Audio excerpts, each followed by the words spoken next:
Bo'stonliq tumanida O'z kimyo sanoati aksiyadorlik jamiyati hamda O'zbekiston kimyo va farmatsevtika sanoati xodimlari va kasaba uyushmasi hamkorligida 3-kimyo sanoat yosh mutaxassislari forumi bo'lib o'tdi. Mazkur forum kimyo sanoatida faoliyat yuritayotgan yosh xodimlar va talabalarni bir maydonga jamladi. 5 kun davom etgan forumning markaziy voqealaridan biri eng yaxshi innovatsion g'oya startap loyihalar tanlovi bo'ldi.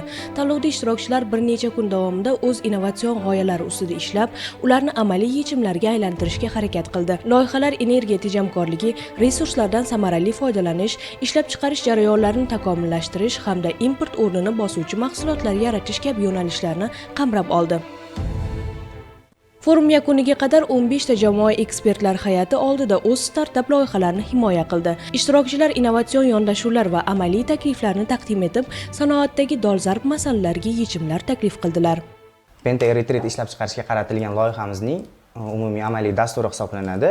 Bizda penta-eritrit ishlab chiqarish texnologiyasi hali O'zbekistonda butkul rivojlanmagan. Aynan olib keladigan penta-eritritning miqdorining ko'p qismi bizga import shaklida kirib keladi.